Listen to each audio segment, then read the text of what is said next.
ஒரு அழகான காடு. அந்த காட்டுக்குள்ள எல்லா விலங்குகளும் ரொம்ப சந்தோஷமா இருந்தாங்க. அந்த காட்டுல 3 க்ளோஸ் ஃப்ரெண்ட்ஸ் இருந்தாங்களாம். அவங்க தான் லீனா, டீனா, அப்புறம் லூனா. அவங்க 3 பேரும் எப்பவுமே ஒன்றா தான் இருப்பாங்களாம். ஒன்றா தான் விளையாடுவாங்களாம், ஒன்றா தான் சாப்பிடுவாங்களாம், ஒன்றா தான் தூங்குவாங்களாம். அந்த மாதிரி 3 பேர் ரொம்ப க்ளோஸ் ஃப்ரெண்ட்ஸ். அப்போது லீனாவும் டீனாவும் ஒரு நாள் விளையாண்டுட்டு இருந்தாங்களாம். அப்போது டீனா லீனாவை பார்த்து ஒரு கேள்வி கேட்டுச்சான். லீனா, நம்மளையெல்லாம் படைச்சது யாரு அப்படின்னு சொல்லி. அதுக்கு லீனா சொல்லிச்சான், நம்மளையெல்லாம் படைச்சது வேற யாரு, அல்லாஹ் தாலா தான் அப்படின்னு சொல்லிச்சான். அதுக்கு டீனா கேட்டுச்சான் லீனாட்ட, லீனா அப்போ அல்லாஹ் படைச்சது யாரு அப்படின்னு சொல்லி. லீனாக்கு புரியலையா. ஆமா, அல்லாஹ் படைச்சது யாரு அப்படின்னு சொல்லி டவுட் ஆயிடுச்சான். உடனே 2 பேர் ஓடி போய் லூனாட்ட கேட்கலான்னு சொல்லி போனாங்களாம். லூனாவை பார்த்துட்டு, லூனா, அல்லாஹ் படைச்சது யாரு, நம்மளையெல்லாம் படைச்சது அல்லாஹ், அப்ப அல்லாஹ் படைச்சது யாரு அப்படின்னு சொல்லி லூனாட்ட கேட்டுச்சான். உடனே லூனா இருந்துட்டு, இப்படி எல்லாம் சந்தேகம் வரக்கூடாது, ஆமன்ட்டு பில்லா அப்படின்னு 2 பேரும் சொல்லுங்கன்னு சொல்லிச்சான். உடனே 2 பேரும் ஆமன்ட்டு பில்லா அப்படின்னு சொன்னாங்களாம். உடனே அப்ப லூனா அல்லாஹ் படைச்சது யாரு அப்படின்னு சொல்லி கேட்கவும் லூனா சொல்லிச்சான் 2 பேர்த்திட்டையும், 2 பேரும் ரொம்ப தெளிவா கேளுங்க, அல்லாவை யாருனாலையும் படைக்க முடியாது. எல்லாருனாலையும் படைக்க முடியாத ஒரு ஆள் தான் நம்மளுக்கு இறைவனா இருக்கணும்னா அது எப்படி சரியா இருக்கும்? யாருனாலையுமே படைக்க முடியாத ஒருத்தன் தானே இறைவனா இருக்க முடியும், அதுதானே சரியும் கூட அப்படின்னு சொல்லி லூனா சொல்லிச்சான். 2 பேரும் யோசிச்சாங்களாம், கரெக்ட் தானே, எல்லாருனாலையும் படைக்க கூடிய ஒருத்தர் எப்படி நம்மளுக்கு இறைவனா இருக்க முடியும் அப்படின்னு சொல்லி. லூனா சொல்லிச்சான், இந்த மாதிரி கேள்விகள் உங்க மனசுல வர்றது தப்பில்லை, இது வந்து சைத்தானோட சூழ்ச்சி அப்படின்னு சொல்லி. அதுக்கு டீனா கேட்டுச்சா, சைத்தானோட சூழ்ச்சியா, அப்படின்னா என்ன, சைத்தா எதுக்கு எங்களை சூழ்ச்சி பண்ணணும், எங்களுக்கு எதுக்கு மனசுக்குள்ள இந்த மாதிரி கேள்வியில உருவாக்கணும் அப்படின்னு சொல்லி டீனா கேட்டுச்சான். உடனே லூனா சொல்லிச்சா, நான் வந்து ஒன்று சொல்கிறேன், இதனால தெளிவாக கேட்டுக்கோங்க அப்படின்னு சொல்லி லூனா சொல்லிச்சான். உடனே டீனாவும் கீனாவும் நல்லா உத்து கவனிச்சாங்களாம், என்ன சொல்றது லூனா அப்படின்னு சொல்லி கவனிச்சாங்களாம். நீங்களும் கவனமாக கேட்கணும், சரியா? இந்த உலகத்துல அல்லாஹ் நம்மளையெல்லாம் படைக்கிறதுக்கு முன்னாடி எதை படைச்சான்? ஃபர்ஸ்ட் அல்லாஹ் மட்டும்தான் இருந்தான். அதுக்கப்புறம் அண்டத்தை படைச்சானா அல்லாஹ். அண்டம்னு என்ன? சூரியன், இந்த பூமி, நிலா, நட்சத்திரம், புதன்கோள், செவ்வாய், வெள்ளி, வியாழன், இந்த மாதிரி எல்லாம் இருக்கும். அந்த மாதிரி அண்டங்கள் வந்து இருக்குது. இந்த அண்டத்தை படைச்சான். அதுக்கப்புறமா அல்லாஹ் வந்து பூமியை படைக்கிறான். பூமியில் ஃபஸ்ட்டு தண்ணி படைக்கிறான். ஏன்னா தண்ணி இல்லாமல் எந்த ஜீவராசிகள்னாலையும் எந்த ஒரு உயிருள்ள பொருட்கள்னாலையும் வாழ முடியாது. அதனால அல்லாஹ் எதை படைக்கிறான்? தண்ணியை படைக்கிறான். தண்ணியை படைச்சிட்டு அப்புறம் உலகத்தை படைக்கிறான். உலகத்துக்குள்ளே இருக்கிற விஷயங்கள், வெளியே இருக்கிற விஷயங்கள்.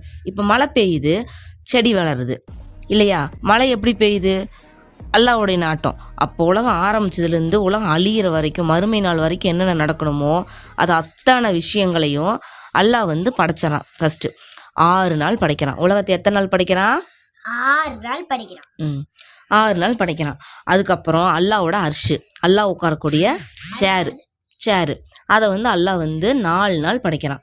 4 நாள் படைச்சிட்டு அதுக்கப்புறமா மொத்தமாக உலகத்தை எல்லாம் 6 நாள் அந்த எங்கெங்கே செடி வளரணும், எங்கெங்கே மரம் வளரணும், ஒரு இலை உதிர்ந்தாங்கூடி அல்லாஹ்க்கு தெரியும். ஒரு மரத்துலேருந்து இலை விழுகுதுன்னா நம்மளுக்கு தெரியுமா? இப்போ இந்த மரத்துலேருந்து இது விழுகுது, இங்கேருந்து இவங்க இப்படி வருவாங்க, இங்கேருந்து இவங்க இது செய்வாங்க அப்படின்னு நம்மளுக்கு தெரியுமா?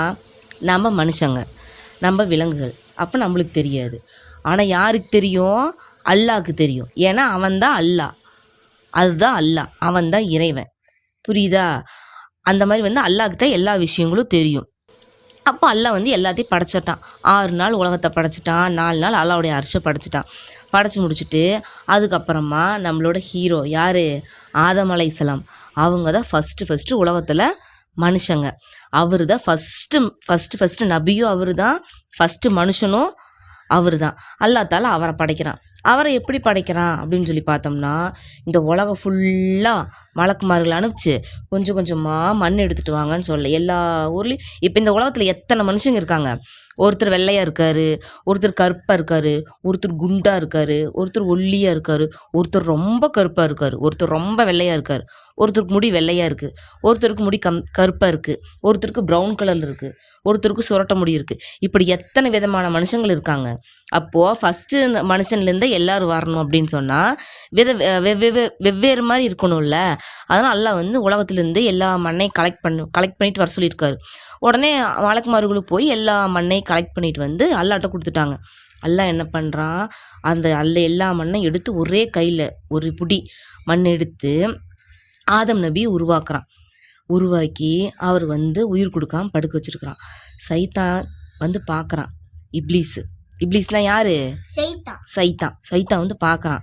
யாரா இது படுத்திருக்கிறான், யாரோ ஒருத்தர் படுத்திருக்காங்களே யாரு அப்படின்னு சொல்லி அல்லாஹ் உயிர் கொடுக்குறதுக்கு முன்னாடி, ஆதம் நபிக்கு உயிர் கொடுக்குறதுக்கு முன்னாடி அல்லாஹ் வந்து அவனோட கையாலேயே ஆதம் நபி செஞ்சு படுக்க வச்சுருக்காங்க.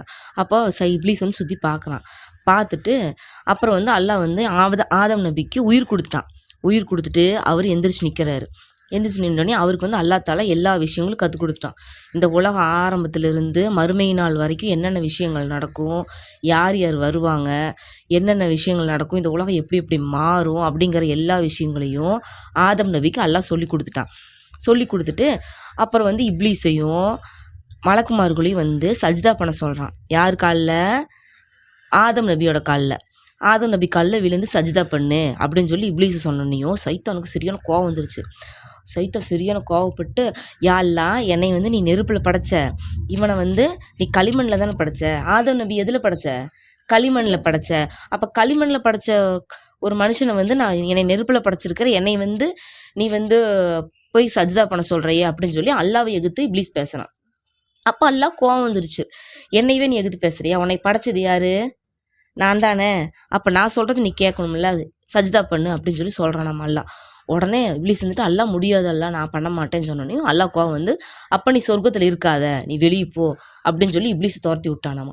துரத்துக்கு முன்னாடி இப்லீஸ் வந்து அல்லாஹ்ட்ட சொல்கிறான், யா அல்லாஹ், இந்த மனுஷன் ஒரு களிமண்ணால் செஞ்ச ஒரு உருவத்துக்காக என்னை நீ வெளியே போக சொல்லிட்டில்ல, உன்னை நான் எவ்வளோ தூரம் வணங்கினேன், உனக்காக நான் அல்லாஹ்வை நினச்சிட்டே இருப்பான் இப்லீஸ். 24 மணி நேரமும் தொழுதுட்டு ஓதிட்டு அல்லாஹ்வை பெருமைப்படுத்தி அல்லாஹ் புகழ்ந்துட்டு அப்படியே இருப்பானாமா இப்லீஸ். அவனை மாதிரி யாருனாலும் அவ்வளவு அல்லாஹ் வந்து புகழ்ந்துட்டே இருப்பானாமா. ஆனால் அல்லாஹ்வை எதிர்த்து பேசக்கூடிய தைரியம் இருக்கா? அந்த இப்லீஸ் அதை செஞ்சான். உடனே அல்லாஹ் கோவம் வந்து துரத்தணுன்னையும் இப்லீஸ் வந்து அல்லாஹ்ட்ட ஒரு விஷயம் சொல்கிறான். யா அல்லாஹ், என்னை வந்து இந்த மனுஷங்களுக்காக வெளியே துரத்துறே இல்லை சொர்க்கத்திலிருந்து, நான் வந்து அவங்கள பூமிக்கு நீ தாட்டுவே இல்லை, அப்போ அவங்களுக்கு போய் நான் கெடுப்பேன், எனக்கு இது ஒரே ஒரு சான்ஸ் மட்டும் கொடு. ஏன்னா வந்து என்னை விட அவங்க பெஸ்ட்டுன்னு நீ சொல்கிறே இல்லை, ஆனால் அவங்களோட நான் தான் பெஸ்ட்டுன்னு நான் காமிக்கிறேன் அப்படின்னு சொல்லி இப்லீஸ்க்கு வந்து அல்லாஹ்ட்ட வந்து சவால் விட்றான்.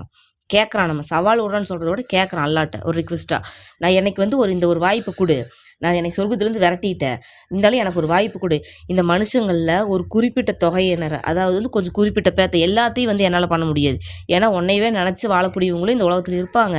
ஆனால் யார் உன்னை பேச்சை கேட்காம, உன்னை தொழுகாமல் ஓதாமல் நோன்பு வைக்காமல் சிறுக்கு செஞ்சுட்டு யாரெல்லாம் இருக்காங்களோ, உன்னையை வணங்காமல் வேற வணங்குறாங்க, இந்த மாதிரி இப்போ கேள்வி கேட்டீங்கள்ல, இந்த மாதிரி வந்து உன்னை யாருன்னு கேட்கக்கூடியவங்களாம் இருப்பாங்கள்ல, அவங்களெல்லாம் வந்து நான் கெடுப்பேன், வழி கெடுப்பேன், அவங்களெல்லாம் வந்து நரகத்துக்கு நான் கூட்டிகிட்டு வருவேன், எனக்கு இந்த ஒரு வாய்ப்பை மட்டும் குர்றா அல்லாஹ் அப்படின்னு சொல்லி சைத்தான் வந்து அல்லாஹ்ட்ட கேட்குறான். கேட்டோன்னையும் அல்லாஹ் இருந்து விட்டு, சரி நான் வந்து மனுஷன் நீ சொன்னேல்ல, இதையும் தாண்டி இந்த சோதனையை தாண்டி யார் வந்து கரெக்டாக ஓதி பொய் பேசாமல் 5 நேரம் தொழுது யாருக்கும் எந்த கெடுதலும் பண்ணாமல் கெட்ட வார்த்தைகள் பேசாமல் பொய் பேசாமல் அத்தா அம்மாவுக்கு மரியாதை கொடுத்து பெரியவங்களை கண்ணியப்படுத்தி, பெரியவங்களை பார்க்குறோம், நம்மளுக்கு வயசுக்கு மூத்தவங்க, அவங்கள நம்ம மரியாதையாக நடத்தணும்ல, அந்த மாதிரி நடத்தி யாரெல்லாம் அப்படி இருக்காங்களோ அவங்களுக்கெல்லாம் வந்து சொர்க்கம், யாரெல்லாம் அப்படி பண்ணலையோ அவங்களுக்கெல்லாம் நரகம் அப்படின்னு சொல்லி அல்லாஹ் சொல்லிட்டானாமா. சொன்னோன்னே கேட்டோன்னையும் உடனே இப்லீஸ் இருந்துட்டு, ஓகேடா அல்லாஹ், இது எனக்கு போதும், அவங்களையெல்லாம் நான் கெடுக்கிறது என்னோட வேலை அப்படின்னு சொல்லிட்டு ஃபஸ்ட்டு யாரை கெடுத்தான் அல்லாஹ்? சைத்தான் அப்படின்னு பார்த்தோம்னா ஆதம் நபி தான். அவரைத்தான் ஃபஸ்ட்டு வந்து அவர் வழி கேட்டு கொண்டு போனான். அல்லாஹ் சொர்க்கத்தில் ஆதம் நபியும் அவரோட மனைவி, அவரோட விலா எலும்பு, அது முதுகு தண்டு இருக்குல்ல, முதுகு தண்டு கிட்ட இருந்து விலா எலும்பு, அந்த விலா எலும்புலேருந்து அவரோட மனைவியை படைக்கிறான், ஹவ்வா அலைஹிஸ்ஸலாம். அவங்கள படைச்சு 2 பேரும் சொர்க்கத்தில் இருக்கிறாங்க. சைத்தா ஃபஸ்ட்டு வேலையை வந்து ஆதம் நபிட்டையும் ஆதமியோட ஒய்ஃப்ட்டு இருக்காங்கல்ல அவங்க மனைவி, அவங்கள்ட்ட தான் காமிச்சிட்டு சைத்தா என்ன சொல்கிறான், அல்லாஹ் வந்து சொல்கிறான், நீங்கள் இந்த சொர்க்கத்தில் எங்கே வேணாலும் போய்க்கங்க, என்ன வேணாலும் சாப்பிட்டுக்கங்க, ஆனால் இந்த ஒரே ஒரு மரத்து பக்கத்தில் மட்டும் போகாதீங்க, அங்கே இருக்கிற இந்த பழத்தை வந்து சாப்பிடாதீங்கன்னு சொல்லி அல்லாஹ் சொல்கிறான். சரின்னு அதே மாதிரி ஆதம் நபியும் ஹவ்வா அலைஹிஸ்ஸலாமும், யார்? ஆதம் நபியும் ஹவ்வா அலைஹிஸ்ஸலாமும் 2 பேரும் போகக்கூடாதுன்னு சொல்லி அல்லாஹ் சொல்கிறான். அவங்களும் அந்த மரத்து பக்கம் போகாமல் தான் இருந்திருக்கிறாங்க. சைத்தான் போய் அவங்க காதில் சொல்கிறான் மெதுவாக, நைஸா, போ அந்த பழம் எவ்வளோ டேஸ்ட்டாக இருக்கும் தெரியுமா, அதனால தான் அல்லாஹ் உன்னை போக வேணாம்னு சொல்கிறான். இப்போது இந்த மாதிரி தேவையில்லாத குழப்பங்களை வந்து சைத்தான் வந்து அவங்களோட மனசில் தூண்டி விட்றான். அப்போ ஹவ்வா அலைஹிஸ்ஸலாம் வந்து ஆதம் அலைஹிஸ்ஸலாம் போய் சொல்கிறான், அந்த மட்டும் அல்லாஹ் ஏன் போக வேணாம்னு சொல்கிறான், இந்த உலகத்தில் இந்த சொர்க்கத்தில் எவ்வளவு நல்ல நல்ல பழங்கள் சாப்பிட்டோம்ல, அப்போ அதுவும் இதை விட டேஸ்ட்டாக இருக்க மாட்டிருக்குது, வாங்க போய் சாப்பிட்லாம் அப்படின்னு சொல்லி ஆதம் அலைஹி கூப்பிட்றாங்க. அப்போ ஆதம் அலைஹிஸ்ஸலாம் போகிறாங்க, சாப்பிட்றாங்க. அவங்களுக்கு வந்து வெக்கம் வந்துடுது. உடனே அல்லாஹ் வந்து அவங்களையும் தூக்கி பூமியில போட்டுடுறான். சரியா? எதனால? அவங்களும் அல்லாஹ்வோட பேச்சை மதிக்கலை, அல்லாஹ் சொன்னதை கேட்கல. அதனால அவங்களுக்கும் கீழே தூக்கி போட்டுறான். 40 வருஷம் அங்கிட்டு இங்கிட்டு அலைஞ்சு பிடிச்சி திரிஞ்சு மறுபடியும் அவங்க ஒன்று சேர்ந்து அதுக்கப்புறம் குழந்தைகள்லாம் பிறந்து எல்லாம் ஒன்றா இருந்துடுறாங்க. அவருக்கு இந்த உலகத்தில் யாருமே இல்லை, அவங்க 2 பேர் மட்டும்தான். இவங்க ஒரு பக்கம் இருக்காங்க, அவங்க ஒரு பக்கம் இருக்காங்க. 2 பேரும் பார்த்துக்கவே முடியலையாமா, ரொம்ப கஷ்டப்பட்டு அதுக்கப்புறம் இந்த மாதிரி சோதனைகளில் அவங்க அனுபவிச்சிருக்காங்க. அதனால சைத்தான் வந்து இந்த மாதிரி வீண் குழப்பங்களை நம்ம மனசில் தூண்டுவான். அல்லாஹ் யார், நபிமார்கள் யார், அவங்கள உண்மைதானா, அவங்கள சொல்கிறது நான் கரெக்டா அப்படின்னு நிறைய தூண்டுவான். அப்புறம் வந்துட்டு பொய் பேசு, இங்கே போய் இதை இப்படி இதை வந்து இந்த மாதிரி ஒளி, இந்த மாதிரி பக்கத்தில் இருக்கிற பையங்களோட பொருட்களை திருடு அப்படின்னு சொல்லி சைத்தான் வந்து நம்மளை தூண்டுவான். அதுக்கெல்லாம் நம்ம என்ன பண்ணக்கூடாது, செவி சாய்ச்சி போயிடக்கூடாது, சைத்தான் சொல்கிறத கேட்கவே கூடாது. அப்போ தான் நம்ம வந்து எங்கே போவோம், சொர்க்கத்துக்கு போவோம். எங்கே போவோம், எங்கே போவோம், எங்கே போவோம், சொர்க்கத்துக்கு போவோம். அதனால நம்ம நல்ல பிள்ளைகளா நல்ல குழந்தைகளா வளரணும். சரியா? சைத்தான் சொல்கிறத கேட்பீங்களா, கேட்பீங்களா?